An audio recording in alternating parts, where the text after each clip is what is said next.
18岁的花季少女撞墙自杀，身边的人不但没有阻拦，反而拍手叫好。原来夏小兰跟王建华本是正常的男女交往，不但鼓励他参加高考，他还向堂姐夏子玉借了书给男人苦读。等录取通知书到了的时候，夏小兰并没有考上大学，而堂姐夏子玉跟王建华都考上了大学。最糟糕的是，堂姐夏子玉却成了王建华正式对外公开的对象，还传出了流言蜚语说夏小兰想跟堂姐抢男人，甚至还有的人说夏小兰跟隔壁村的二流子在草丛里打滚，一个是80年代的大学生，前途似锦，一个是毁了名声，没有一技之长，将来只能嫁给老光棍，半点都帮不到家里的人。为了利益，夏家人都选择支持堂姐。夏小兰无法接受流言蜚语给内心带来的打击，所以就出现了开头撞墙的一幕。如今一场意外，一位来自21世纪的女总裁穿越到了夏小兰身上，获得了重生，发誓一定要替原主讨回公道。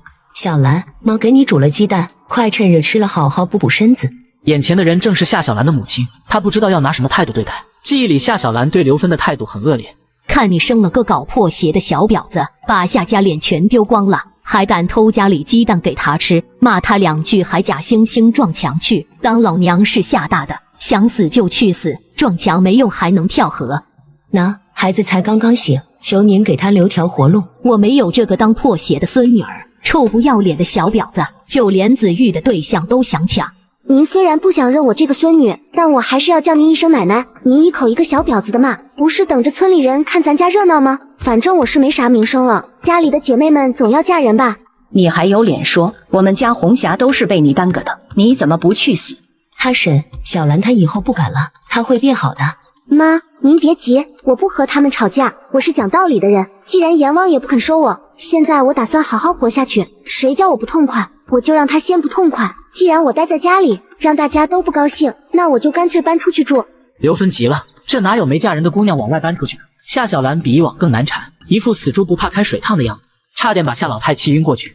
你能搬到哪里去？别想着去你姥姥家避风头，过几天又回来。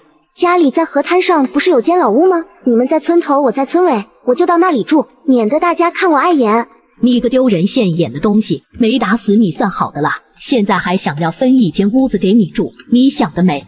尽管那河滩上的老房子已经破旧不堪，夏老太就是不想答应，不能让夏小兰过得太舒坦。那我就不搬了，家里有吃有喝的也不错，反正我名声也坏了，就安心在家当老姑娘好了。大姐是金贵的大学生，她以后总不会看着自己妹妹饿死吧？这丫头昏迷几天醒了之后，怎么跟变了个人似的？不行，要是让她留在家里，肯定会影响到我们夏家的名声，必须搬出去。行，老房子就给你住，搬出去也好，省得你在这个家祸害其他人。这点红薯你就拿走吧，以后你是死是活都和老夏家没干系。小兰，你不能出去啊，你爸回来了咋办？因为连下暴雨，县里担心洪水把邻乡的河堤冲垮，在附近征集青壮年，夏家男人们都去修河堤去了。妈，您和我一块去出去住，等我爸回来再说。我不会做饭，一个人会饿死的。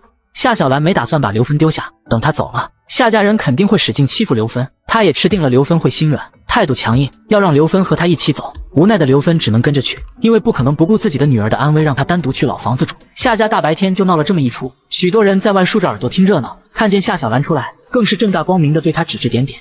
嘿，活该被赶出来，连自己的姐夫都不放过。这次夏家的脸可真是丢大了。多姓夏，他姐就考上大学了，看他浪的，他爹夏大军回来肯定要往死里打。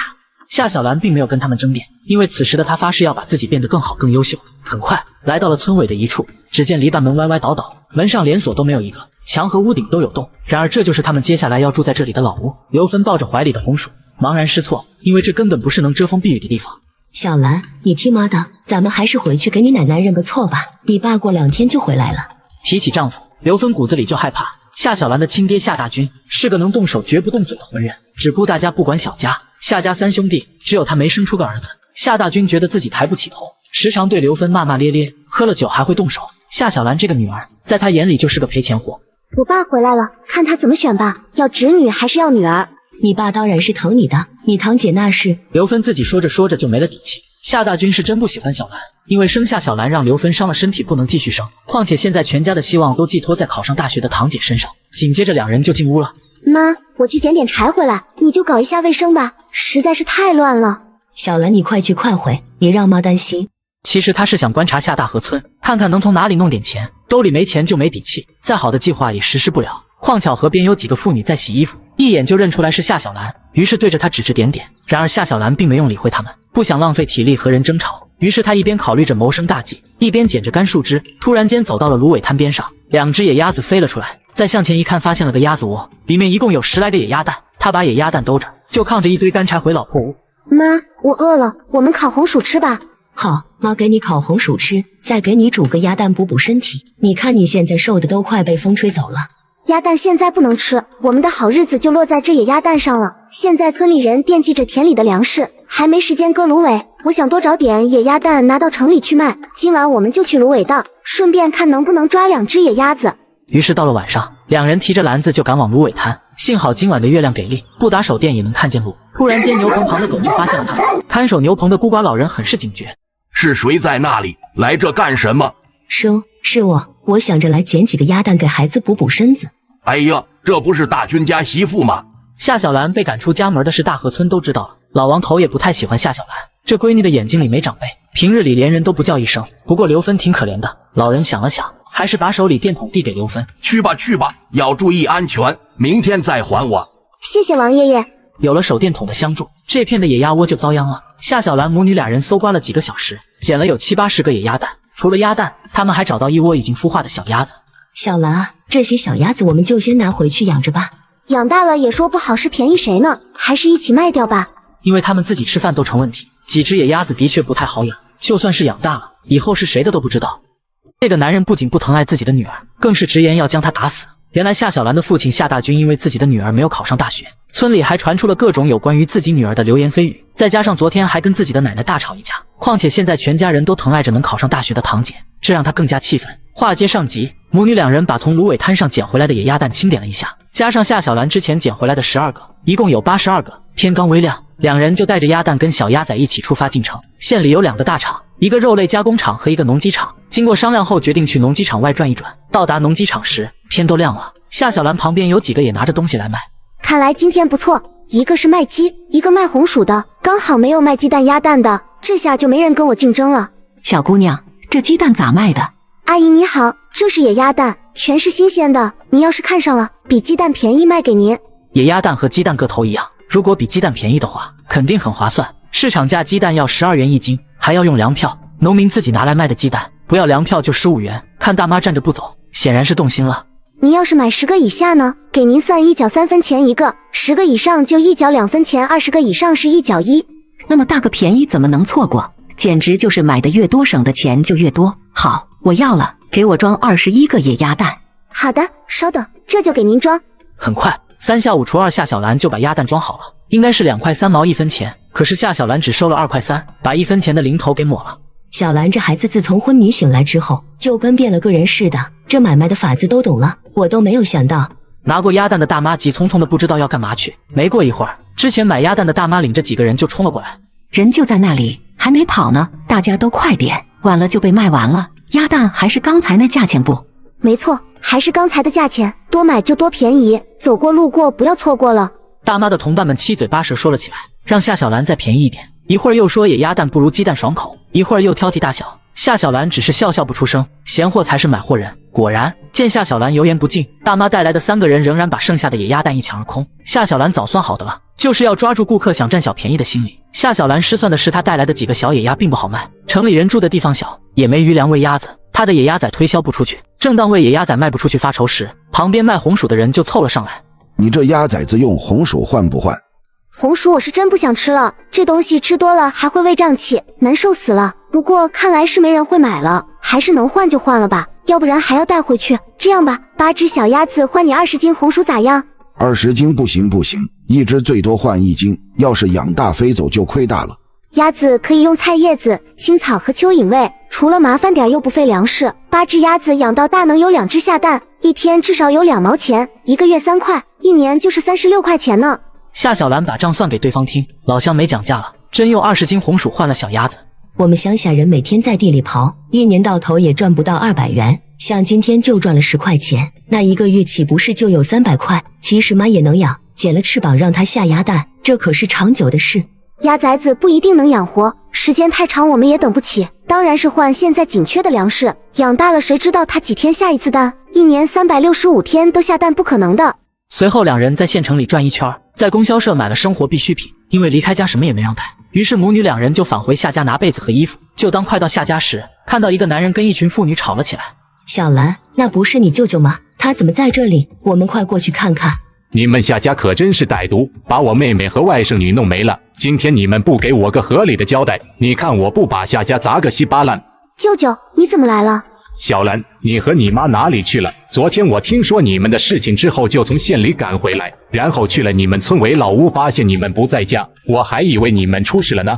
我们因为走得匆忙，奶奶就给了20斤红薯，锅碗瓢盆没有就算了，衣服和被子也忘了让我们带走。这不，正说回来拿东西，就遇上舅舅你了。他舅，你听见了？这是他们自己有好好的屋不住，你摸着良心说说，有哪家儿媳妇把婆婆丢在一边不管的？我这没用的老太婆也管不了谁，等大金回来让她自己看着办。舅舅，等我爸回来，说不定要打死我的，这可咋办啊？有我在，他动一下试试。快去搬你们的衣服，我今天给你们做主，破房子也别去住了，跟我回家去。小兰他舅，你做事不留点余地，非得要把他们一家3口给拆散了，你能养他们母女一辈子？三婶，我舅舅养不了我一辈子，你就能养吗？让你家红霞把我衣服还来，我要带走了。对了，舅舅，我们还有点口粮放在老屋呢，等下一块儿带走，我今天可是骑着自行车来的。一辆崭新的28大杠放在墙边，直接把夏家人给震惊住了。刘勇是泥瓦匠的大工，一天能拿2年的工钱，这样一辆自行车好歹也要200多块。然而这个时代普通人的年均收入也就200块左右。很快几人就打包好行李出发去村委老屋拿剩下的东西。舅舅，我想自己做点小生意，您看行吗？夏小兰一边收拾东西，一边把自己倒卖鸡蛋的计划给刘勇说。她真的觉得舅舅是个难得的明白人，说话做事特别敞亮。刘勇听完了没有马上发表意见。舅舅说句实话，您想赚钱是好事儿，但这生意吧不合适。舅舅要说的不对呢，您也先别生气，我就是提个建议，这生意利润小，人也累，说不定还会惹来是非，咱们换一个轻省点的生意比较好。农民进城卖点鸡蛋，用篮子拎着就行，一次性要往城里送100个以上的鸡蛋，运输很麻烦，收鸡蛋也是个麻烦事儿。我本钱小，只能先靠这鸡蛋生意养活我和我妈2个人。我把她从夏家带出来，不是让她担惊受怕饿肚子的。别人生的女儿是金凤凰，她生的是个讨债鬼，我早晚会让她过上好日子。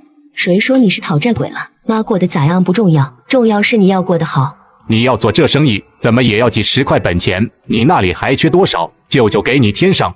我只有6块钱。舅舅这里有50块钱，你先拿去。你这生意要怎么做？我们好好商量一下。钱要是不够，过几天舅舅再给你凑一点。谢谢舅舅，这钱算我借您的。就在这时，一阵踹门的声音出来，原来是夏小兰的父亲夏大军找上门来了。小兰，你们这是要去哪儿？听说你奶奶在家干架了。好你个狗东西，我还说哪天找你算账，你反而自己送上门来了。你媳妇儿和闺女要被人欺负死了，你这当爹的还假装不晓得。我妹嫁给你真是倒了8辈子血霉。大哥，有话好好说。狗东西，你们夏家没有一个好人，老婆女儿都不想要，我外甥女还得赖着你们家讨口饭吃。老子今天把话放在这里了，小兰今后和夏家没有半毛钱关系。用一些芦苇做成绳子，接着把绳子编织成鸡蛋大小的小框，然后把小框都串联在一起，再把鸡蛋放到里面，最后撒上一些切碎的麦秆，这样的一个简易鸡蛋托盘就做好了。原来夏小兰想通过收集村里的鸡蛋去城里卖，由于运输问题，加上80年代的道路基本都是泥巴路，许多坑坑洼洼很容易会把鸡蛋颠坏。由于80年代物资还没有像现在一样齐全，在农村用来连运输鸡蛋的蛋托跟泡沫是少之又少，所以夏小兰想到了这个用芦苇制作简易蛋托的方法。话接上集，夏小兰母女2人受到排挤后从夏家搬了出来，得知消息后的舅舅刘勇就把他们接回了娘家。你们可算到了，小兰你咋样？听说你在家里撞了脑袋，差点没把我吓死，偏偏你小表弟这时候发高烧，我是一点都丢不了手，幸好你这丫头没事。进屋再说吧，小妹也来了，她和小兰以后就住咱们家里了，你把那间空出来的房间铺好床，给小兰他们住。快，先进屋，先进屋。舅妈，我想做点小生意，攒点钱到县里安家，安庆县的机会多，也免得乡下这些人嚼舌根，我们不会赖在这里的。刘勇的意思，夏小兰母女俩已经就住在家里，但他没说住多久。夏小兰深知人情世故，赶紧向李凤梅解释。你这丫头，一家人不说两家话，你就让你们娘俩儿住，那就安安心心的住，快跟我进屋。小兰姐，你脑袋还疼不疼？小兰姐，你真的是越来越好看了。你个小家伙都会油嘴滑舌了，给小兰姐摸一下额头，看看还发烧不？不烫了，看来是已经好了。妈，您放心，我肯定让您过上好日子，咱俩都好好的，不蒸馒头争口气，活得有滋有味的，让别人看看。我的宝贝女儿真是变懂事了，妈就想你自己能过好。小兰，妈没本事，让你受委屈了。对了，小兰，最近农忙，我不怎么出门，自行车就空闲出来了。你会骑不？自行车我会骑，之前练过一点。这种老式28大杠自行车，它能载货能走烂路，连人带货都能载满几百斤。刘勇的意思是让夏小兰骑着车去做那鸡蛋生意，趁着农忙的时候把生意做起来。要是吃不了这苦，刘勇也好给他想想别的办法。不过你那鸡蛋要怎么运到城里？自行车不得把他们颠坏了？80年代的时候，因为还没有村村通，更别说水泥路面，骑车真是一路颠到城里，人能受得住，鸡蛋可受不了。要是100个蛋里破了10个，夏小兰根本赚不到钱。后世的鸡蛋长途运输是有蛋托，加上道路平整，她现在条件简陋，自然搞不到什么塑料蛋托。但夏小兰有别的替代办法。我想到了个法子，就是咱们找些芦苇做成绳子，编成鸡蛋大小的小筐，把鸡蛋一个个套在里面，然后连成一串串的，缝隙里再塞满切碎的麦秆、稻草之类的东西，应该能很好的保护鸡蛋不会颠坏。小兰，这东西妈能编，你告诉我样子就成。吃完饭后，夏小兰就去村里到处逛，看看有没有什么做生意的法子。就在这时，看到小表弟跟一群同龄人在玩耍。小兰姐，你怎么来了？涛涛，原来你在这里玩呢。夏小兰看着这些孩子，突然灵机一动。小朋友们，你们想不想吃糖？姐姐可以给钱你们去小卖部买。真的吗？小兰姐，真的。不过呢，你们要帮我个忙，芦苇荡里的野鸭蛋知道吧？3个野鸭蛋就换2毛钱，拿着钱就能去买糖吃。不过必须2个人结伴去找鸭蛋，不能往有水的河边走。这些小孩都生于80年代，在农村，2毛钱对小孩子的吸引力很大。过年给孩子的压岁钱也就几毛钱，多的能有1块。就这点钱买糖、买鞭炮，能揣兜里玩好久。让小孩子帮忙找野鸭蛋，利用了最廉价的劳动力。1个多小时后，一个小姑娘带着妹妹真的给夏小兰捡了10几个野鸭蛋来。夏小兰检查过蛋是好的，真的给兑现了承诺。你拿了16个蛋，这是1元07分钱。家里有鸡蛋的话也能卖给我，我就住在涛涛家。不过卖鸡蛋要问过你家大人。就这样，小姑娘带着妹妹拿着钱，开心的蹦蹦跳跳回家去了。因为超过1块钱了，没有大人允许，肯定是不敢乱花的。很快，夏小兰发动了童子军，在2个小时内就把附近的芦苇荡扫空了。野鸭子嘎嘎叫，扑腾着翅膀在芦苇荡里乱窜，还有找到孵出来的小鸭子问夏小兰要不要了。现在有了养鸭子的地方，夏小兰准备带回去给刘芬打发时间。她一共收了90多个野鸭蛋。当她回到家的时候，发现刘芬正在编草筐，地上已经编了一堆。小兰，你回来了，快来看看妈做的咋样？这样编合不合你的心意？是的妈，就是要这样编，这样很好。姑姑，小兰姐买了好多鸭蛋，她还给我买糖吃了。李凤梅在厨房里听见也笑。夏小兰从前对涛涛可没有这么耐心，这孩子是李凤梅的命根子。夏小兰善待涛涛，当妈的怎么会不喜欢？一时间，全家的气氛都很愉快。由于太久没有骑自行车了，放下东西后，夏小兰就推着28大杠自行车出去练车去了。一开始夏小兰并不熟练，骑得东扭西歪的，不过骑了一段路后，明显变得上手很多了。就在这时，路边一位拿着篮子的妇人把她给叫住了。小兰，听我家大丫说你要收鸡蛋，我这也正好要去你家呢，是啥价钱？婶子，我是在收鸡蛋，这不看农忙了，大家的鸡蛋都没空拿去县城卖，天气大坏得快，我就收起来再卖到县城去。当然，我也要赚点辛苦钱。您看一个鸡蛋1毛2分钱行不行？小兰啊，我可是听说县城能卖1毛5分钱一个呢，你这怎么才1毛2分钱？婶子，县城的鸡蛋价格随时都在变化，不瞒您说，有时1毛5分，有时还要便宜点。万一卖不掉，路上磕坏了，我收太多鸡蛋也担着风险。做生意哪能往亏本的方向奔？路上有耗损。再说七井村离县城也远着呢，平时跑一趟没关系，农忙时一来二去就要耽误半天功夫，哪个有这时间？行吧，我卖给你了。小兰啊，你看你那么年轻，长得还那么漂亮，又会做生意，以后啊，指不定是个美女大老板呢。至于你们村里那些流言蜚语，婶子我是不相信的。谢谢婶子，这是您的鸡蛋钱，请收好。下次如果还有蛋的话，一样可以卖给我。那我就先走了。刚刚妇人的话，不管是真话还是假话，都深深给予了夏小兰温暖，让她突然觉得村里的人也并不都是些毫不讲理、听风就是雨的人。就这样，夏小兰骑着自行车扬长而去。第二天，妇人把鸡蛋卖给夏小兰的事很快就传遍了村子，夏小兰的鸡蛋生意至此开张，许多人拿着鸡蛋上门，就连隔壁的村的也往刘家送蛋。鸡蛋收了快400个，野鸭蛋也有200个。直到晚上，几个人还在马不停蹄的编篓子，就连舅妈李凤梅都加入了其中。很快，经过几人的努力下，终于大功告成了。最后就是把鸡蛋跟鸭蛋挨个放入用芦苇编织而成的蛋托里。到了天刚微亮的时候，母女俩人载着鸡蛋鸭蛋就出发赶往县城了，还是跟上次一样去农机场摆摊。小姑娘，你又来卖蛋了？是啊，婶子，您今天还买蛋吗？有鸡蛋。今天先不买了，前2天买的鸭蛋还没吃完呢。鸭蛋做皮蛋和咸鸭蛋挺好吃，要说蒸煮和炒，还是要鸡蛋。鸡蛋我是卖1毛5一个的，您是熟客，给您算1毛4吧。野鸭蛋还是前2天的卖法。终于妇人还是忍不住夏小兰的一番说辞，买下了10个蛋。随着时间一点点过去，来上班的工人陆陆续续出现，夏小兰的生意这也才好起来。很快，趁着农机场工人上班的时间里，夏小兰将带来的蛋卖得差不多了。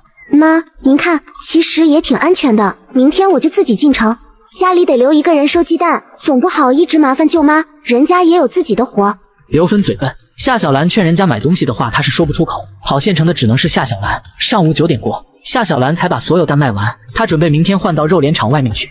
18岁花季少女为了证明清白撞墙自杀，一场意外，现代女总裁穿越到80年代夏小兰身上获得重生。手放开，你们想干嘛？小妹，你这么慌干嘛？我们买鸡蛋。都别过来，要不然我就不客气了。不要怕，来跟哥几个玩会儿嘛。救命啊！有人耍流氓非礼妇女！救命啊！他们把我堵在巷子里了。夏小兰紧张的大声叫了起来，使劲挥动唯一能反抗的剪刀。就在这时，有一个被夏小兰划到了脸，瞬间把3个流氓吓住了。臭婊子，你们2个快点把他按住！随后2人就向夏小兰扑了过去，好在她及时躲开，赶紧撒腿就跑。快追啊！还愣着干什么？你们还想不想吃了？夏小兰心里也挺急的，她这个身体太弱，虽然个子不矮，但是怎样都打不赢3个流氓。就在这时，她面前不知道啥时候出现了个人，那人也见状跑了过来，这可把夏小兰吓坏了。没办法，前有狼后有虎，她只能硬闯。美女不要怕，我不是坏人。大哥救我，他们几个在追我。几个王八羔子能耐了，大白天欺负女人，安庆县的治安也太坏了。小妹你别怕，橙子哥快来，小痞子们非礼女同志了。识相的就走开，不然我们哥几个就对你不客气。哦，是吗？那我倒是看看你们能把我咋样。都给我上！橙子哥，您别冲动，不知道今天我就先饶了你们几条狗命。2位同志，请问怎么称呼？我叫周成，他叫康伟，我们是跑大车的，刚好经过这里歇歇脚。我叫夏小兰，真是太谢谢您2位了，要不还是把他们交给派出所吧。别装死，都滚起来！他就是一个破鞋，别人能睡，我们不能碰。哥几个都是男人，要不大家一起爽好了。搞破鞋也瞧不上你们，什么东西，只会欺负女人。到了派出所，周成2个把责任全担了，叔叔也没有说他们，反而表彰了2人。原来不久前收到了公安部的通知，安庆县将积极配合严打行动，对现行的犯罪分子要从快从重处理，所以他们2人是见义勇为。从派出所出来后，夏小兰坚持要请2位救命恩人吃饭，由于囊中羞涩，所以就只能来到了一家面馆。康伟叽叽喳喳的比较外向，周成人长得挺邪气，其实话不多，这人其实看上去比3个流氓更像坏人。2位对我的恩情不是一碗面能报答的，今天让我请你们2位。我们吃东西哪有让姑娘出钱的道理，还是我们请。哎呀，你们就别争了，不然我回去会睡不着觉的。你们今天还帮了我那么大忙。好了好了，那咱们就不争了，下次我请你。现在时间不早了，我们送你回去吧。夏小兰没吃过猪肉，至少见过猪跑。这个周成对她有好感，而且毫不掩饰这份好感。这样会不会太麻烦你们了？不麻烦，我们跑了几天长途，中途本来也要歇歇脚，送你到家，再返回县城。你一个人走在路上多不安全，万一那些臭流氓还有同伙呢？你放心，我们肯定不是坏人。听到这话，夏小兰如果再推辞下去，就真的是把救命恩人当作狼来防了。无奈的她只能答应送他回家。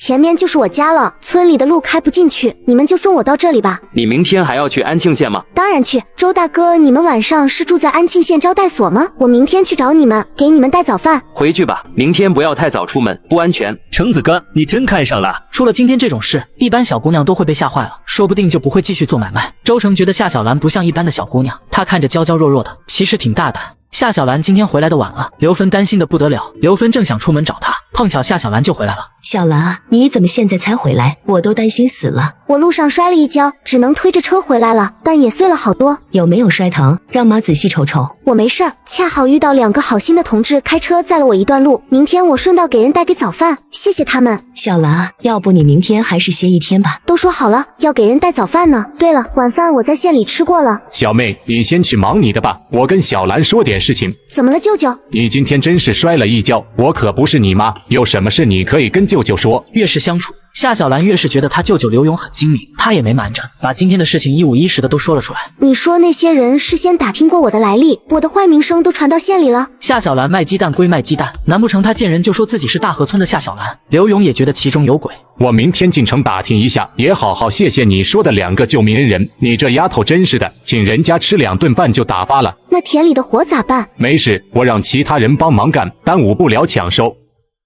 小兰，好了没有？要出发了。来了，舅舅，马上。你坐到后面，小心别把2边箩筐里的鸡蛋踩碎。你妈昨晚一边收拾碎鸡蛋，一边心疼着呢。知道了，舅舅，你真好，我们出发吧。刘勇闷头瞪着自行车，心想这丫头又说傻话。他疼夏小兰就和疼儿子涛涛的心事一样，都是老刘家的孩子。刘勇骑到了半路，远远瞧着路边上有个人在等着，心里顿时警惕。哪家小子这么游手好闲？该不会是昨天的流氓同伙，在必经之路上等着找小兰的麻烦吧？舅舅，前面那个是周成大哥，昨天就是他和另一个同志救了我。周大哥，你怎么在这里？我不是叫你晚点出门吗？怎么那么早？这是我舅舅，他说要来谢谢你们2位。舅舅，这就是周成大哥。周成有点手无失措，这么快就见家长，周成都没心理准备。不过他本来就是个不讲规矩的随性人，嘴一张就跟着夏小兰称呼了。舅舅，我是周成。周成同志，真是太谢谢你了。我在家就说怎么也要带小兰来感谢你们2位，这丫头不知道轻重，救命之恩吃碗面就解决了。对了，还有一个康伟同志呢。我们昨晚住在安庆县招待所，还带着一车货，我让康伟守着。听小兰说今天还要进城，我怕昨天那几个流氓有同伙，就来路上等等他。原来是这样，走，咱们先进城再说。周成本来是特意来接夏小兰的，没想到刘勇也跟着来了。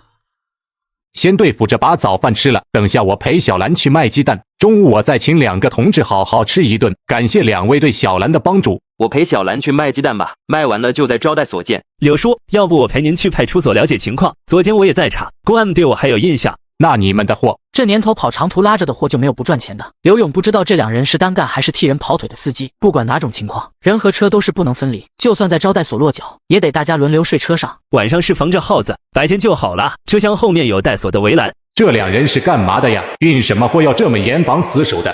就这样，4个人分成了2组，夏小兰跟周成去卖鸡蛋，刘勇和康伟去派出所了解情况。等到了农机场外边，那些买菜的大婶们凑上前来，一个个都很好奇，有的夸夏小兰长得漂亮，也有的夸赞周成。买鸡蛋的大婶们不一会儿都知道夏小兰谈了个京城的对象，还是开大车的，还有京城户口。一个熟客把夏小兰拉到了一边。我的乖乖，我就说你这孩子又伶俐又漂亮的，还想把你说给我侄子呢，看来现在没戏了。夏小兰也不知道怎么解释才好，她觉得自己被套路了，以为自己就够受欢迎了。她嘴巴再甜，也比不上周成往那里一站生意好。在农机场外面不到1小时，她今天带来的鸡蛋全卖光了。你卖一个鸡蛋赚多少钱？卖一个赚1分钱，你应该看不上这生意吧？倒卖鸡蛋太辛苦了，你要想做生意，可以和小伟一起。好啊，等我攒够本钱，一定问问康伟大哥能不能入股。那就等你攒够本钱再说，小伟那边的路子一时半会儿也断不掉。怎么样，打听到什么？我和刘叔去派出所，那3个混蛋还关着呢。他们说小兰是大河村出名的浪女，和某村的闲汉大白天滚草垛子，还勾引未来姐夫。家里人要收拾她，她就假装去寻死。橙子哥，我看他们说的有鼻子有眼的，要不是夏小兰名声不好，这3个臭虫也不敢顶风作案啊。小伟哥长得帅不帅？那肯定帅啊，咱们橙子哥可是又帅又有钱。周成虽然又帅又有钱，但要是夏小兰真有痞子说的那么不堪，抓住周成这条大鱼早就扑上去了。可惜夏小兰别说勾引他，面对周成的勾引都无动于衷。我自有我的判断，一会儿态度给我放好一点。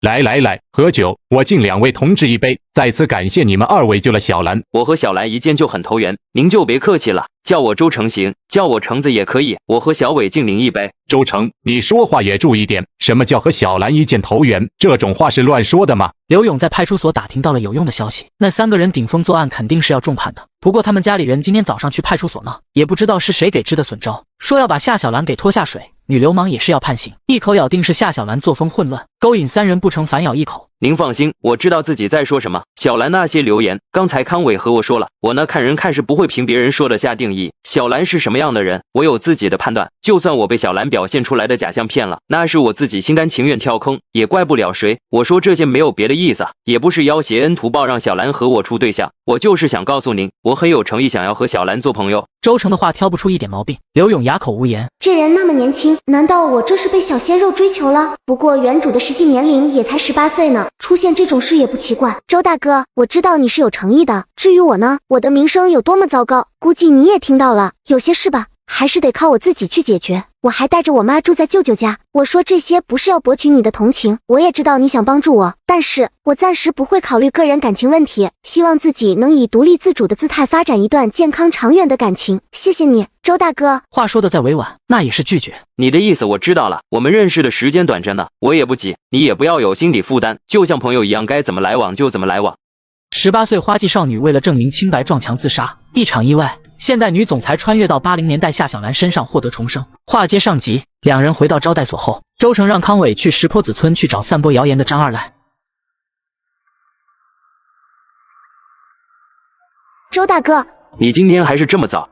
我今天不在安庆县卖鸡蛋，刻意出门早点，想去省城转一转。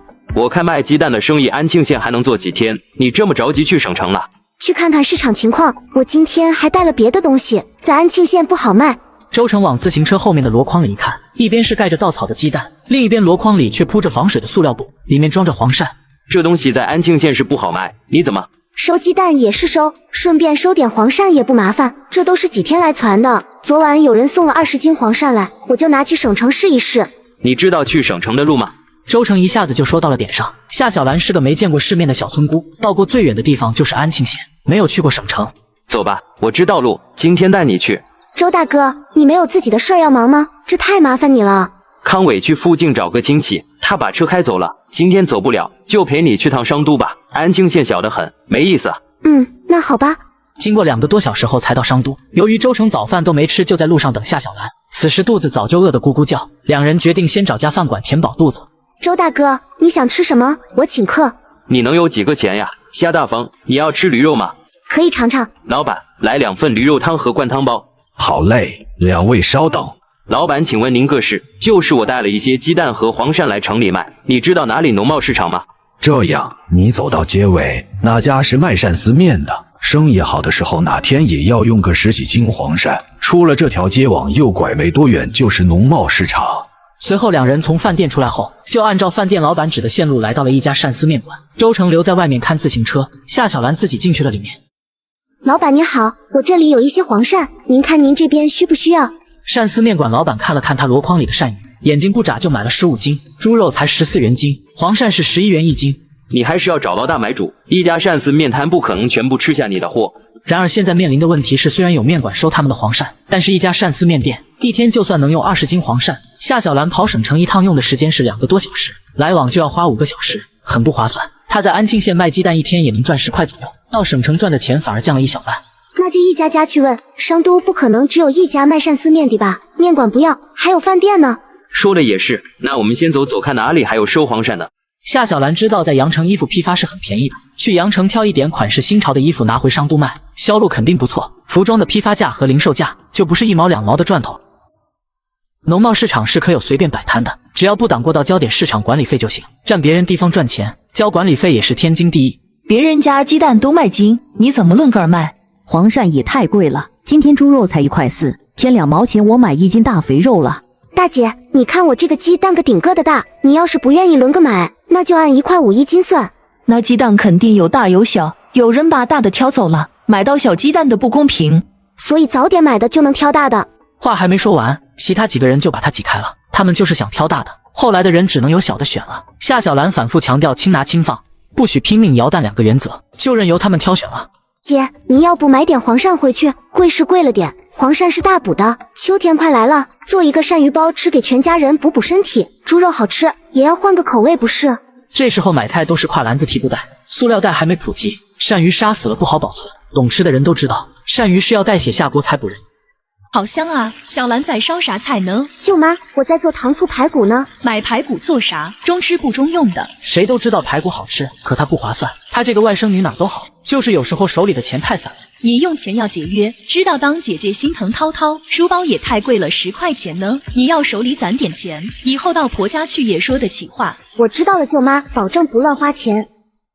等农忙过了，夏大军肯定要上门来找你们的，你心里要想好，现在的日子过得多有盼头，可别太软弱，又乖乖跟着夏大军回去。刘芬不敢说话，被他哥说的抬不起头。咋的？你还真要跟着他回去？小兰早晚要嫁人，哪有带着么嫁到男方家里的？我又不能一直留在娘家。哥，那时候我要去哪里？不跟着女儿走，也不愿意一直留在娘家，怕时间长了哥嫂生了嫌隙，也怕村里人说闲话。刘芬对自己的未来很迷茫。妈，我今天赚了20多块，您都不知道商都市那边的生意有多么红火。等我攒下一笔钱，就在商都买楼房，带着您住进去。您未来女婿敢嫌弃你，只看您心情好，才同意让他在房子里一起住呢。夏小兰第一次在长辈面前透露将来要去城里定居的打算，刘芬都惊呆了。可我们是农村户口啊。工厂招工，各种单位要人，面向的都是城镇户口的居民。农村户口只能在土里刨食，脱离农村户口的办法只有2个，一个是婚姻，一个是会念书。搬去城里也行，不一定是商都，也不拘是不是楼房，在县城里买2间平房要不了多少钱。真的能行？说了要带您过好日子呢，当然能行。夏小兰吃过饭后就带着黄鳝来到了之前的鳝丝面馆，在原地等了一会儿，走出来的却不是那天买黄鳝的老板。我们不买黄鳝，我们家店都是有人长期送货的，你以后不要来了。可是我说你这个女同志咋听不懂人话呢？不要黄鳝，我们家的店不要你拿来的黄鳝。不买就不买，好好说话嘛。真是对不住，你看我家那口子不讲道理啊，店里呢是不敢再买你黄鳝了。不过我有个亲戚在市委招待所管采购，他叫胡永才，你要是愿意去试试，就说是胡柱良介绍的。好的，谢谢您了，胡老板。夏小兰并没有马上前往招待所，而是来到了一家供销社买了一条烟。她要是能和胡老板的亲戚胡永才扯上关系，那打开的可能不仅是一个市场。我叫夏小兰，是柱良叔叫我来找您的。原来是那卖鳝鱼面的胡柱良。夏小兰赶紧把装好的烟递过去。我有点事要麻烦胡哥一下，您要是觉得行呢，我带着点样品。原来是黄鳝啊，小姑娘，我实话跟你说吧，你别看招待所不小，像黄鳝这种食材用不了多少，这里的人都是1天1块钱的伙食标准。你这次带来的黄鳝，我可以做主都收购了，但每天这么多，招待所肯定吃不下。夏小兰也不失落，胡永才话里有话，每天20几斤吃不下，那隔几天呢？做生意都要讲投资的，他要的不是一时的大赚，只要和胡永才建立了良好的关系，不怕他的黄鳝卖不出去。我听您的。柱良叔比我辈分大，你也别您不您的，叫我名字就行。好的，胡大哥。你来的正好，赶紧给小姑娘带来的黄鳝过一下称。给鳝鱼过完称，夏小兰带了24斤黄鳝来，胡永才给了1.2元1斤。夏小兰起码能赚9块钱，用来买烟根本要不了。这年头活饭的人少，才有夏小兰钻营的机会，否则哪轮得上她来和胡永才搭上线？行了，你回家注意安全，后天再送20斤黄鳝来，要的多要的少，我都及时告诉你。好的，胡大哥，那我就先不打扰了。小兰了，今天我出去得到了个好消息，之前到传你谣言的张二来被刑拘了，估计还会重判。他因为什么原因被抓的？他入室盗窃，派出所的人说数额巨大，这次肯定是重判。抓得好，这些坏人就该通通该抓起来。将来有夏家后悔的时候，我看小兰是个有出息的孩子，难道不上大学就一定比不过她堂姐了？李凤梅也觉得夏家多半会来人，她整天给刘芬洗脑，等夏大军来的时候不许她害怕。你要不给小兰撑腰，夏家人更会欺负她。大军，你是咋想的？他们母女俩跑回刘家这么久，农忙时候都不回来，没把自己当夏家一份子，这日子还能过下去？夏大军自己都习惯了，也觉得刘芬忍忍就好了。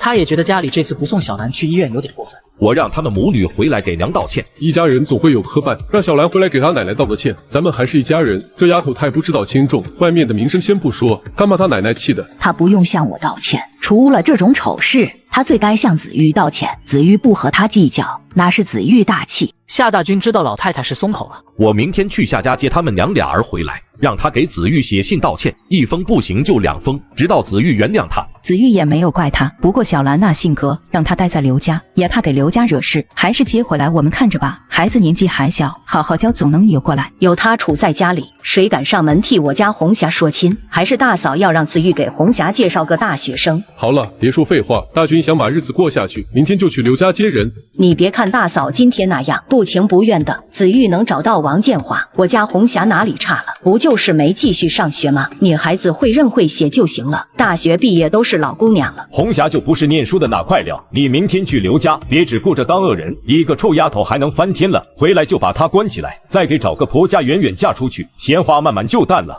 哟，二嫂，你这是欢喜傻了。我们一路走过来，脚酸腿疼，你也不说让我们进屋去。王金贵望着刘芬手里的搪瓷缸，嘴里不由分泌出了唾液，闻着味道是猪肉小葱馅的。不年不节的刘家吃的这么好，怪不得夏小兰母女待在刘家就不愿意回去。二嫂，你做了饺子啊？正好我们还没吃饭。哟，我当是谁呢？大早上就来堵门，咋的？是想半价？告诉你们，刘家人口不多，这里却不是你们大河村，老刘家人不会让你们白欺负。夏小兰只想快点把他们们几个打发走，因为他还要出门收黄鳝。别的不说，市委招待所胡永才预定的20斤黄鳝，夏小兰就不能放人鸽子。舅妈，让他们进来说吧，您帮忙喊下我舅。今天不把话说清楚，以后还有的麻烦。刘勇大早上就去沟里捉黄鳝了，李凤梅就立马去找刘勇回来，就怕夏小兰母女会吃亏。说吧，你们今天来是啥意思？是之前没把话说利索？我来接他娘俩回去，田里的活也忙完了，他奶的病也大好。夏大军的意思，家里人已经不生夏小兰的气，他带着2个嫂子来接，彼此有个台阶下，依旧回去安稳过日子。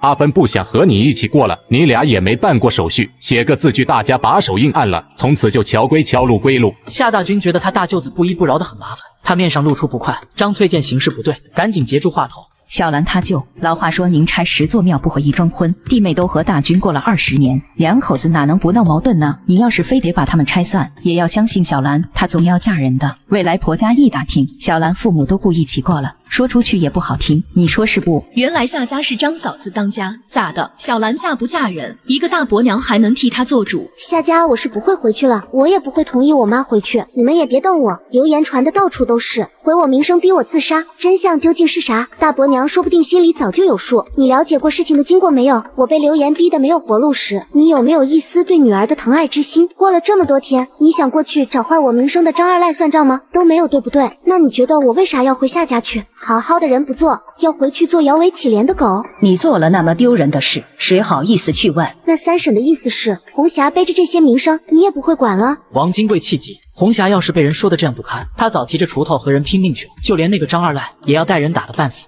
看看有没有谁敢瞎说。我家红霞可没有不正讲，苍阳不叮无缝蛋。你要和张二来没不清不楚，咋大家都拿你说嘴？三婶，我不和你这丫头计较，你跟我们回去，好好给你奶奶认错道歉，再让子玉原谅你，大家还是一家人。你三婶说的是气话，你奶奶怎么会和孙女计较？就是你子玉姐也没说过怪你。夏小兰不听2个女人瞎比比，她只问夏大军：是真的吗？我要回去给奶奶认错，给夏子玉道歉。你奶都病倒了，你姐不计较，你也不能真的当做啥都没发生过。夏家的意思是母女俩要回去，当然要道歉。夏小兰刚才说了那么多，夏大军连个屁都没听进去，低头的刘芬却仿佛被刺中要害，猛然抬头：小兰不会道歉的，你是不是耳朵聋了？没听见小兰说话？她啥都没做过，外面的人欺辱她，夏家自己人要逼死她，你们没人替小兰出头，还想叫小兰回去道歉？她要求谁的缘呢？她对不起哪个了？夏大军，小兰不回去，我也不回去，我要和你离婚。什么？你再说一遍，你干啥？还想在刘家撒野不成？这时李凤梅连忙走了出去，不知道干嘛去。我说离婚，夏大军，我和你过不下去了，咱俩离婚。小兰，你叫你妈消消气，有啥事咱不能坐下来好好谈，动不动提离婚，多伤感情。那他打我妈时就不伤感情了？大伯娘，那时候我可没见你劝架。都给我住手！此人叫陈旺达，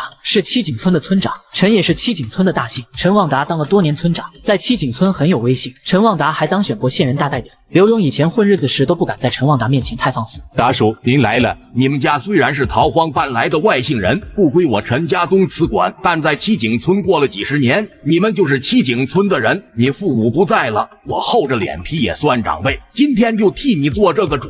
刘芬，你告诉达叔，是不是要和你男人离婚？达叔，我是要离婚，请您老给当个见证。我只管这一次，你要是哪天后悔了，达叔也只当你是夫妻破镜重圆过得幸福，再求我出头却不可能的。刘颖，去拿纸笔和印泥来，今天就把字据立好。我不同意，她嫁到我们夏家，生是夏家的人，死是夏家的鬼，她就是我老婆。小兰，快劝劝你妈，她现在是在气头上，一个女人离婚了要咋生活？她户口还在大河村呢，你们母女俩在七井村连一块地都没有。把他们娘俩的户口迁回来也不难，你这个钱嫂子还挺操心的。不用你操心，他们户口迁回来，七井村自然会分田分地给他们娘俩。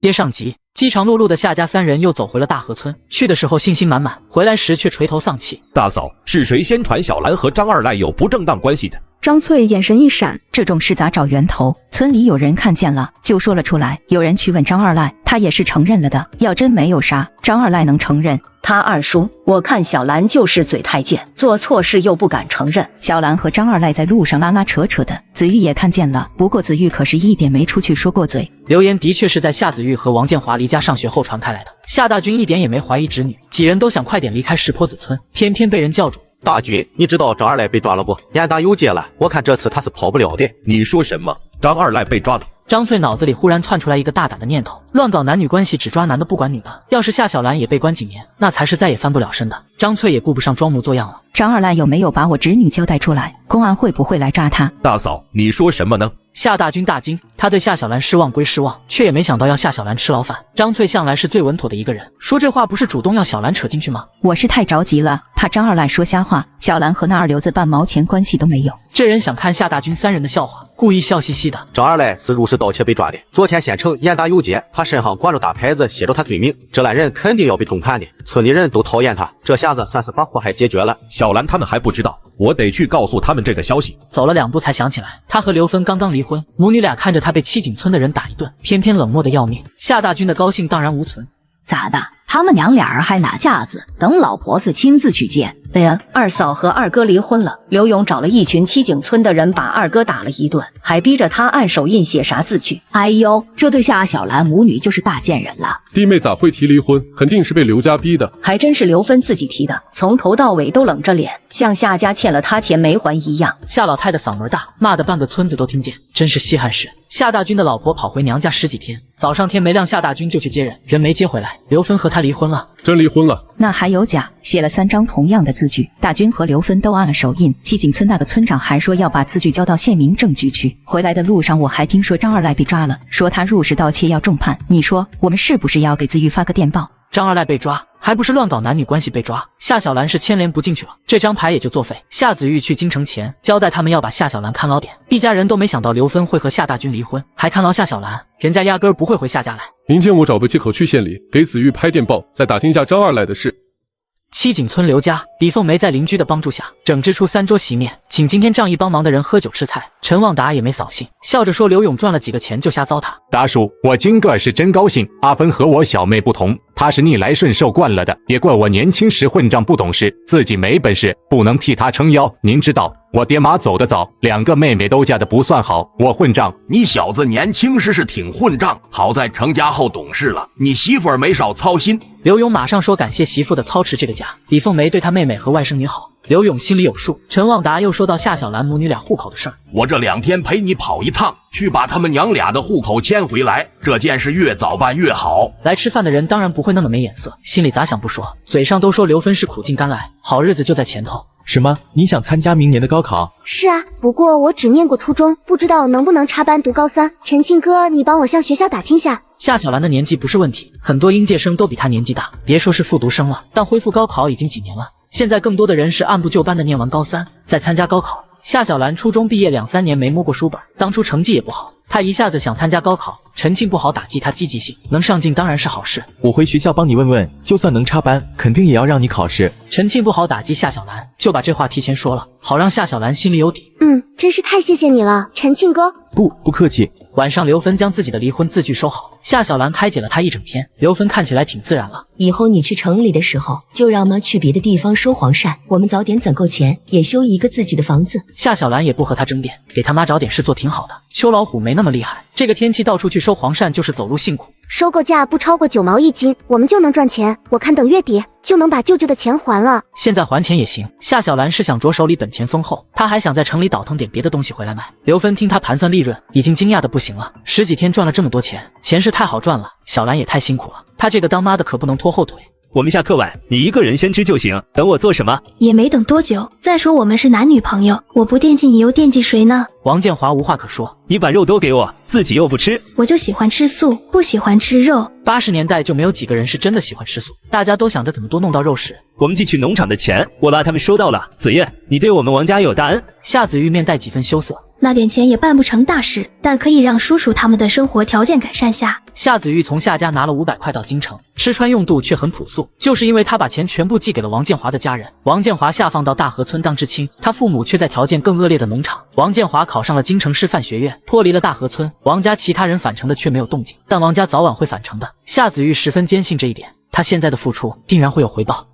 你好，我想问一下，厂里的油渣卖吗？夏小兰说这话就很自然把烟给递上了。门卫是个40多岁的男人，被他的行为打了个措手不及。原来你想要油渣，3分钱1斤，你要多少？榨油厂的油渣子堆得像小山一样高，才3分钱一斤。李凤梅以前买的油渣是8分一斤，一斤油渣是5分钱的利润，一个鸡蛋夏小兰才赚2分钱。先装300斤吧。300斤油渣才9块钱，本钱这么少的生意，夏小兰要是早发现，也不至于从倒卖鸡蛋做起了。今天咋这么早就回来了？运气好，东西被饭店的采购全收了。对了，舅妈，我还在肉联厂买了300斤猪油渣回来。买那么多来回，你这是要卖油饼吗？为了不跑空车，顺便进点油饼回来试试。舅妈，你不是说买不到油饼吗？拿个袋子装点起来，以后这东西咱家肯定是不会缺的。这是你赚钱的，又不是没本钱捡来的，我不能要。您可千万别说给钱。这玩意儿比红薯还便宜，只要3分钱一斤。等我在榨油厂那边混熟了，2分钱一斤估计也能买到。李凤梅想，那不是转手就要赚了5分钱？她还不知道夏小兰已经决定要提高黄鳝的销量。就她已知的生意规模来说，一个月也能赚几百块钱，不用1年的时间，夏小兰就可以在村里修几间体面的砖瓦房。那不如先卖给咱们村里人，这东西就和盐一样，养猪的人家都缺。18岁花季少女为了证明清白撞墙自杀，一场意外。现代女总裁穿越到80年代夏小兰身上获得重生。你这生意在4里8乡也算有名了，会不会有人也想跟着倒卖黄鳝？刘芬的担心不是多余的，夏小兰很高兴他妈懂得独立思考了。他们在安庆县卖不掉，只能往商都市送。商都的市场那么大，1-2个跟风的还损害不了我的利益。夏小兰已经不打算走零售路线了，在攻下了市委招待所和黄河饭店的采购后，商都市的其他类似单位的大门也在遥遥冲他招手。收再多的黄鳝也不怕，只要每天不超过100斤，我都有信心卖出去。本来夏小兰正和他妈吹牛，陈庆刚好在外面叫他。陈庆哥，你怎么来了？你今天没去学校吗？我不是说给你借书吗？这是我同学的，他今年考上大学了，高中的书也用不上，我就给借来了。陈庆说的轻松，他其实忙了一整天才把书借到。陈庆哥，你让我都不知道该说啥好了。我今天替你问过了，县一中不是不能接收插班生，但你只有初中学历，要经过学校的考试，不管你是要读文科还是理科，都要过去年的大中专分数线，县一中才同意你插班。县一中为了保证升学率，对非本校的复读生都有分数限制。陈庆自己还是个学生，他也没啥人脉办这件事，只能按照学校的规矩来。你别担心，我回家和我爷说下，他可能在县城找到人，就算读不了县一中，县二中肯定能进去。你误会了陈庆哥，这件事我不想麻烦陈爷爷，我不是见外，我是觉得如果连大中专线都达不到，我插班参加明年的高考也没啥意思。对了，今年咱们省的理科大中专录取线是多少？今年的理科大中专是350分，总分则是690分。小兰，我建议你还是学文科，需要背诵的科目多，不像理科还要学物理、化学。入学考试的时间有规定吗？时间就在下周一。那我先把这些书看看，下周一就去考试。还有7天，你个初中生要去参加县一中的插班入学考试吗？陈庆无话可说，夏小兰太有自信了。陈庆害怕周一的入学考试会让夏小兰受挫。随后夏小兰提着书进屋，家里3个人都眼巴巴看着她。陈庆来找夏小兰，2个人在墙根外嘀嘀咕咕说了好半天话。是达叔家的陈庆吧？我今天看见那小子去上学了，咋又回村子？还给你带了啥东西？陈庆哥可是个大好人，他给我带了复习的教材。既然你们都看见了，我也不瞒着，我想参加明年的高考，就问问陈庆哥能不能去县一中插班。啥？高考？咋想起来参加高考了？夏小兰肚子里有几两墨水，单说念书这一项，夏小兰是真的不擅长，还是得有个城镇户口，以后买房啥的挺方便。不是考上大学才有户口吗？我的大闺女，大学有那么好考吗？听你口气是，就像去买包盐那么简单。真要是简单，陈村长家的大孙子不也落榜了吗？数数周围哪有什么大学生？要不夏子玉那个大学生咋就那么金贵呢？小兰想考大学不是好事儿吗？也让老夏家看看他们眼睛有多瞎。考得上考不上先不说，青年男女之间要拉近距离，就得有共同话题，得多接触。那就去试试，考上了真是大好事。县一中也不是想念就念的，过几天要去参加他们的一个考试，考得过才能插班，考不过明年肯定不能参加高考。肯定能的，这几天让妈去卖黄鳝，你在家看书。要是真能上大学，不求和夏子玉一样考上京城的一本大学，就算是个大专，毕业后国家分配工作，夏小兰也能吃皇粮。刘芬才真是不担心了，个体户赚的是不少，哪有吃皇粮体面稳定？城里那边还没跑好，不急着这几天，我先翻翻这些书吧。要是过几天没有通过县一中的插班考试，他专心复习几个月，等到明年预考前再参加一次。夏小兰主意很正，刘芬说不过他，连刘勇都赶他快点去看书。夏小兰一直看到夜里12点，把高1到高3的数学和语文2科根据章节梳理了一遍。语文要背诵的地方她忘得差不多了，数学这种靠理解的科目，她只要重新掌握公式，要捡起来反倒是比语文快。夏小兰还有个其他人不能比的优势，就是她的英语非常好。作为跨国公司的高管，有很多业务是涉外的，夏小兰要做精英，别的不说，英语是下过苦功夫的。小兰，后天你早点来呗，我朋友送了2张电影票，我想。对不起，后天我会叫我舅舅来送货，我自己有点事。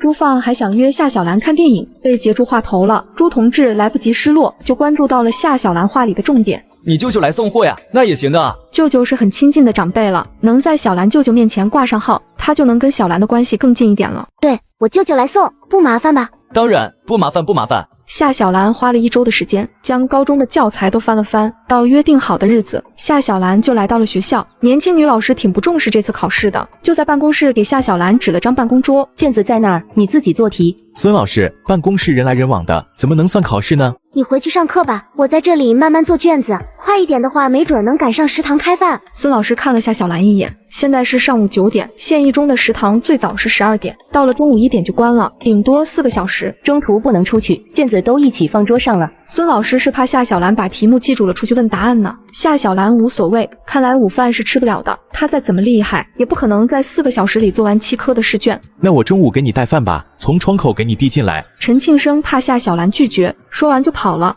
孙老师，麻烦您了。年轻的孙老师被派来监考夏小兰，对方以为是浪费时间，心情不高兴是自然。听见夏小兰的话，孙老师心里算舒服一点。中途要上厕所就告诉我，那里有干净的杯子，可以自己倒水喝。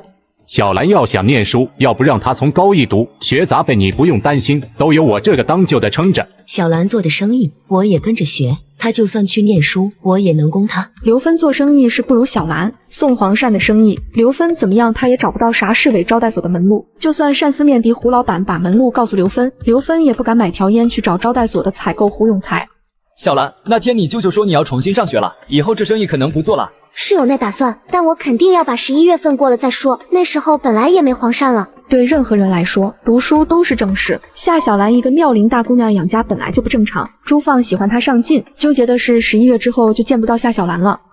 朱放闷闷不乐，回到家就被他妈给看出来了。他妈一追问，朱放这大妈宝就没藏住事儿，把心事一股脑给往外倒出来。要不咱家给小兰安排个工作，她想上大学，不就是为了在城里落脚吗？朱放他妈差点给气出个好歹，听听这条件，乡下户口，初中学历，还是一个卖黄鳝的。朱放这明显是看上夏小兰了。朱放他妈有心会一会农村来的小妖精，也没把话说得太死。既然长得好看，你们黄河饭店不正在招女服务员吗？可以让她去那里。黄河饭店的女服务员比市委招待所的好看，却也没一个能和夏小兰比的。要看了夏小兰的样子，绝对能入领导的眼。老公，我记得你们班今天没考试呀？不是我们班的，我帮你把桌子这卷子改了，这卷子挺有意思的，倒是没听过你提这个学生。齐老师才想起来，他把夏小兰的卷子忘了。一个想插班的，高中都没念过，想参加明年的高考。你说学校也真是，为了多一个有希望的苗子，真是什么人都能同意插班，卷子考得很差吧？他偏科太严重了，不过是挺有意思的。因为夏小兰的英语卷子答得太漂亮了，英语算进高考里没2年，好多学生连26个字母都闹不明白。齐老师的丈夫就是英语老师，于是就把当时监考的孙老师叫来。孙老师，你那天真的看见了那个女生没作弊吧？七姐，我可是一步都没离开，连她上厕所都跟着去，午饭也在办公室吃的，绝对不可能作弊。别急，我相信你是个认真负责的好同志，她的成绩有点让人出乎意料。真没人给透露答案，那这个学生就能插班？透啥答案？这周5高3不是有个摸底考试，我直接把那套卷子拿出来用的，题都是各科老师们出的，谁能先拿到答案啊？齐老师是把卷子带回家了的，而且她丈夫还是英语老师，偏偏夏小兰的英语考得最好，但这卷子并不是她丈夫出题，她家和夏小兰也没有任何关系。齐老师身正不怕影子斜，认为夏小兰不可能提前拿到答案。这是初中毕业在家自学的吗？赶紧的通知这个学生。这是3班的陈庆介绍的，那就去找陈庆帮忙带路。然而夏小兰这边刚把黄鳝送到饭店。小兰，你今天有点晚，路上没碰到啥事儿吧？对不起，让你久等了，我今天带的货有点多，就耽搁了点时间。他和朱放打过好几次交道，除了第一次由胡永才领着，都没有别人在。冷不丁看见个挺气派的中年妇女，夏小兰还以为是黄河饭店的人，朱放却说是他妈。小兰是吧？你等等，阿姨有几句话要和你说说。你看你怎么不叫人来把小兰带来的黄鳝拿进去？朱放妈是要把儿子支走，朱放自己也觉得有点害羞。妈，你和小兰好好说，别吓着小兰。小兰是吧？朱放在家里提过你好几次，说你一个小姑娘倒卖黄鳝多么不容易，我呢也能理解你，还十分敬佩你。谁不指望着有更好的生活呢？但这个好生活呢，得靠自己奋斗，靠自己争取。女人能顶半边天，不能把希望全部寄托在嫁人身上。阿姨是很喜欢你的，不过从古至今，婚姻嘛多讲究个门当户对。你和朱放的事儿，阿姨不同意。朱放这孩子厚道，说不忍心看你辛辛苦苦当个体户没保障，阿姨可以给你找找关系，安排个工作。大学不是那么好考的。朱放说你家条件不好，做人不要那么眼高手低，脚踏实地工作不也挺好吗？夏小兰就像没听见一样，她知道朱放应该是看上她了，可她没看上朱放，夏小兰就觉得这事儿挺搞笑。阿姨，我想你误会了，我还没想过找对象呢，就是这送黄鳝的生意，等11月我就不做了。朱放妈不信，她觉得夏小兰这小妖精是欲擒故纵。那就当阿姨弄错了，但是工作的事，小兰你不打算听我说一说？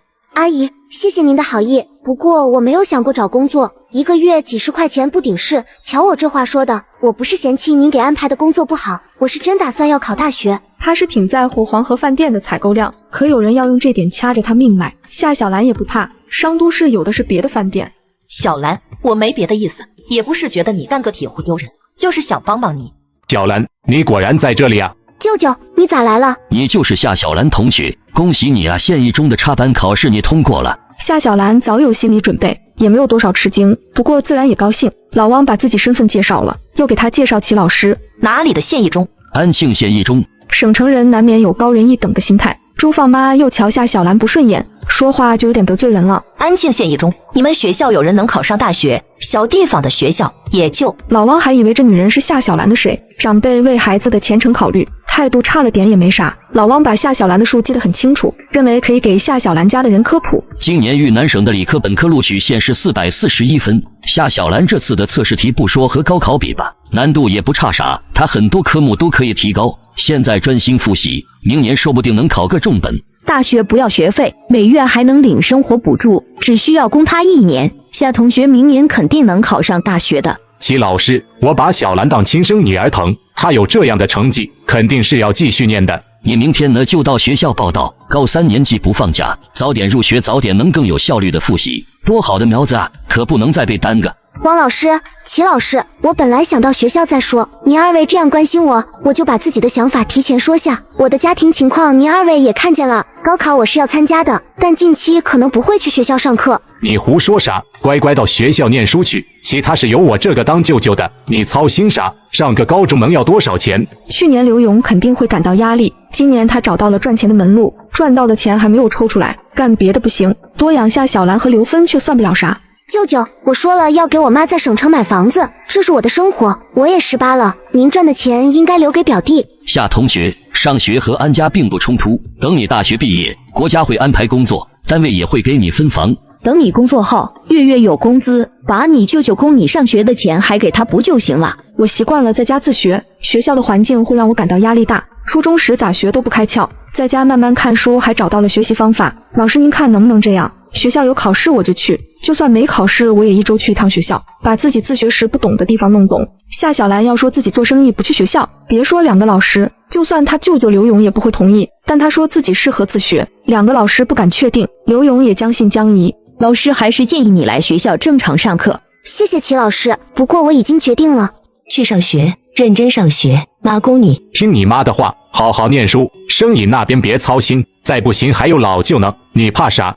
是啊，你这孩子，一家人不准见外。夏小兰摇摆的心又变得坚定，赚钱和上学并不冲突，两者要想兼顾，她会花费更多的精力。妈，你相信我。小兰，你今天考得还行？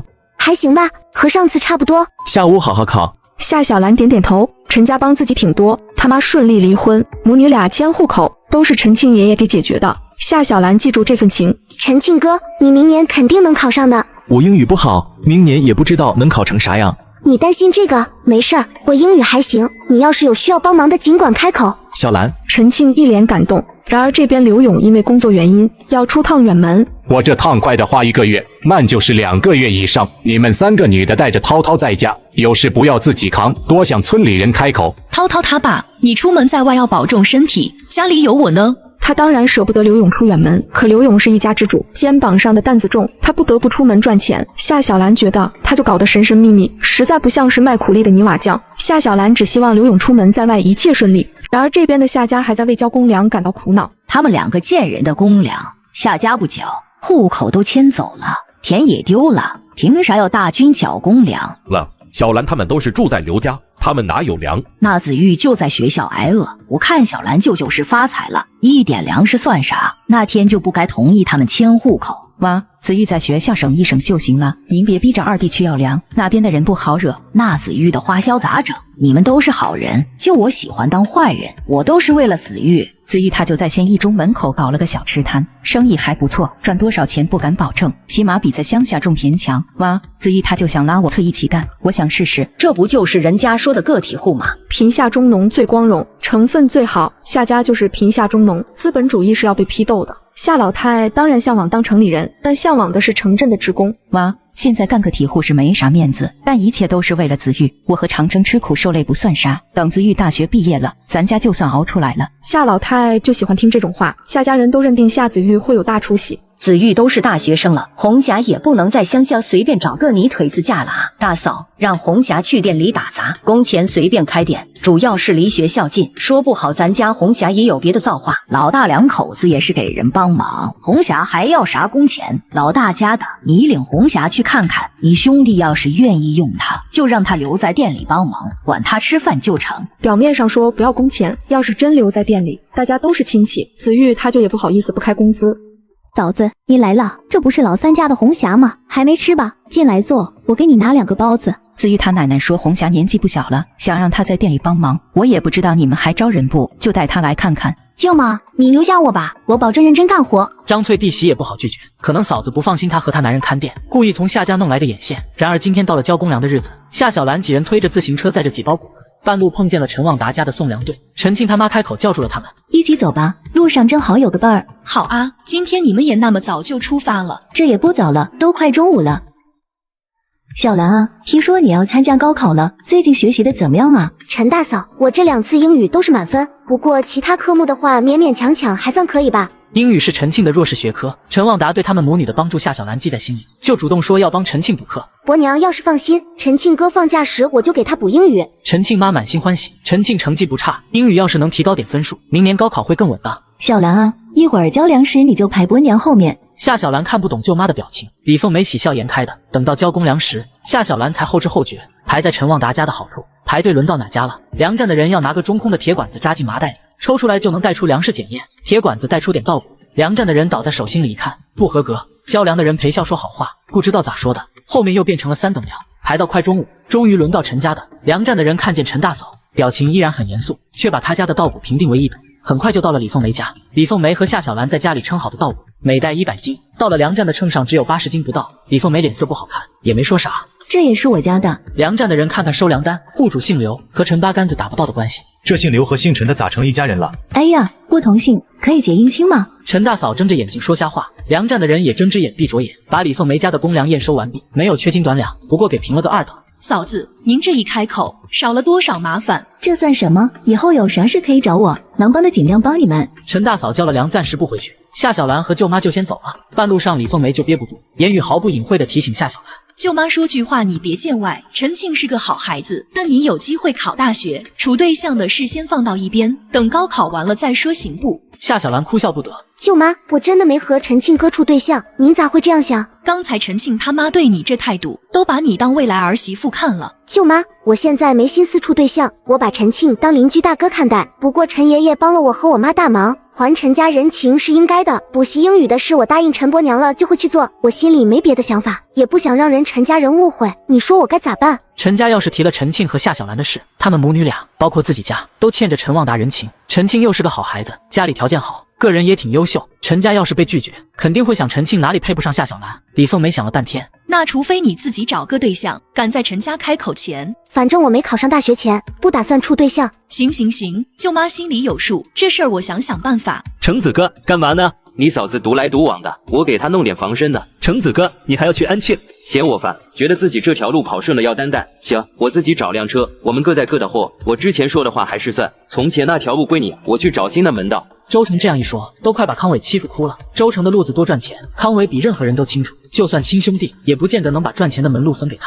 兄弟的说错话了，我给哥赔礼道歉，千万别不带我玩。橙子哥，你要和我一起跑，我千万谢。行了，我知道你意思，我最多再跑2次，不会耽误正事儿。对了，我让你查的事有眉目了吗？豫南省安庆县的大学生夏子玉嘛，是在京城上大学，京城师范学院。夏子玉那个对象也在京城师范学院，咱俩还都认识，是王建华。王建华能查到这2人就行，先不用管他们。谁欺负过他媳妇？周成不会忘，但这2人要咋收拾？周成要留着问夏小兰的意见。夏小兰担心舅妈手里没钱，先前舅舅刘勇给了她50元做本钱，家里的黄鳝没积压那么多货，夏小兰就把钱拿出来还掉。你干啥？快收回去！这钱你就说过，那是给你的零花钱，你要这样，我要生气了。您不要也行，过段时间我要做别的生意，这钱就相当于舅舅入股了。等黄鳝不能卖了，还有油渣，你还做啥生意？安安心心在家复习，明年考大学才是头等大事。舅妈，我肯定会合理安排自己时间。其实我自己复习真的挺好，真要在教室里和别人一块读书，我这心反而静不下来。卖油渣的生意，我想交给我妈，也不想她能赚多少钱，就是有个事儿干。我现在想搞的新生意是卖衣服。夏小兰把自己在商都农贸市场的见闻说了遍，她最近在商都跑来跑去，自然也打听到了更多有用的信息，该进啥样的衣服，卖哪种价位，在哪里摆摊。夏小兰也有了计划。商都也有批发市场，在商都拿货来安庆卖不行吗？商都的款式一点都不新颖，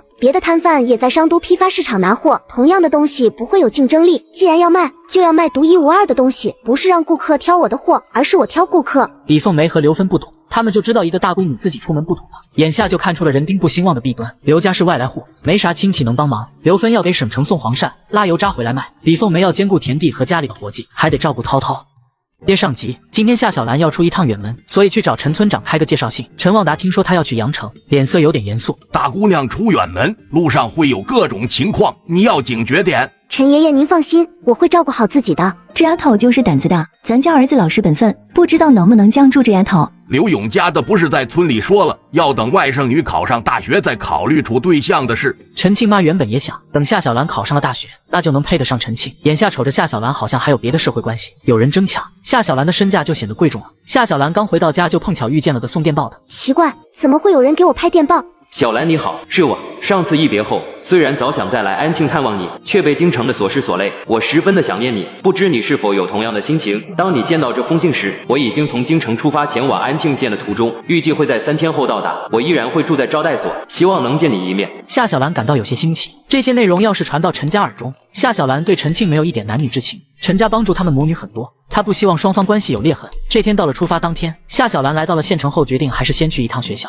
夏红霞在县一中门口小吃店帮忙，一眼就认出了夏小兰。这不是夏小兰吗？她来这儿干啥？伯娘，我出去一下。夏红霞想进校门，结果被门卫拦住了。不好意思，同志，你不能进去。我不能进去，那你刚才凭啥放那个人进去？你就是瞧不起我是农村人，区别对待。你是不是看他长得好看才偏心？门卫都几10岁的人了，咋能被扣上这样的帽子？看着夏红霞真是讨厌到不行。他是一中的学生，和你不一样。你说什么？一中的学生，你们都被他骗了。他是双扩鞋，名声有多烂，4里8乡的人都晓得。这种人都能进学校，那我也能进去。夏红霞嚷嚷着，恰好有个学校领导路过。咋回事？大门口吵闹嚷嚷，影响学校的秩序。主任，这位小同志整天都来学校打转，他就是想进学校，又没有正当的理由，我也不敢放他进去骚扰学生啊。老赵，你要对工作负责，要进一中的只能是学生和老师。夏红霞脸涨得通红，不揭穿夏小兰真面目不肯罢休。不管夏小兰是一中的学生还是在学校找个对象，她都要让对方在县一中待不下去。刚才进去的女生叫夏小兰的，她生活作风不正派，在乡下名声都坏完了。你这样说，你用啥证明自己说的是真？她是我堂姐，她的事我还能不知道？于主任和门卫老赵很生气，就算夏小兰真有啥不堪，家里的堂妹也不应该来揭短，这哪里是家人，分明是仇人。你在前面的张记打杂是吧？如果再闹事，我要找你们老板反映情况去。我明明说的都是真的，县一中的人还反过来这样对我，怕是被夏小兰给喂了什么药了吧？最后夏红霞只能灰溜溜地跑回了张记小吃店。刚才店里的顾客虽然不多，却正好让他们抓紧时间打扫桌子、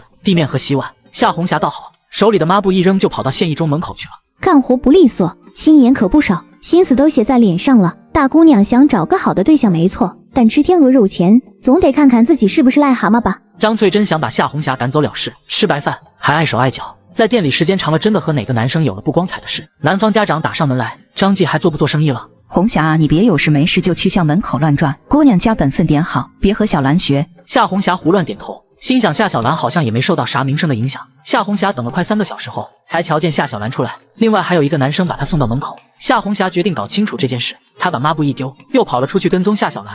小兰啊，刚刚有个人说是你堂妹来这里呢，她就在不远处的张记小吃店里打杂，你可要注意一下。好的，我知道了，谢谢你啊，赵叔。夏小兰第一次来县一中时就留意过，店铺位置选得好，生意当然也很不错。夏小兰当时见了还挺遗憾，原本她曾考虑过开一家类似的店，专卖小吃，就交给刘芬打理。夏小兰，我可抓住你了！我当是谁呢？手给我拿开！我和夏家可没有关系了，你再这样别怪我不客气了。你就牙尖嘴利吧，夏小兰，你现在的对象晓得你的过去不？夏红霞把陈庆误以为是她找的对象，夏小兰并没有解释，也不害怕夏红霞乱说话。县一中又不是靠名声就能插班，她才不担心别人如何看待她。我的事你还是不要操心了。听说你在张记小吃店打杂，有点意思。我和夏家任何人都不想有牵连，你们但凡还要点脸皮，就不要来招惹我。不管夏子玉将来是不是要带着夏家飞黄腾达，夏家的光我不会沾。如果要来骚扰我，那别怪我翻脸不认人。你。夏红霞被对得哑口无言。夏小兰走到了经常去吃面的摊位，随便打听起张记的事。现在生意做大了，最早之前也是在街上摆摊的，一个农村的女人独自经营个小摊，2、3年时间，人家从街上摆摊的开起了大店面，还把娘家兄弟都拉扯出来赚钱。夏小兰印证了自己的猜测，张记是张翠开的，不是夏子玉舅舅家的生意，就是不知道夏老太是否知情。婶子您的手艺也好呢，没想过要把生意做大点吗？从面摊变成面店？开店要本钱，店面也不好租，这事儿难办呢。夏小兰了然，继续说下去不过是交浅言深。她心里有个想法，此时自己都还没赚够本钱，给张记捣乱的事不能急，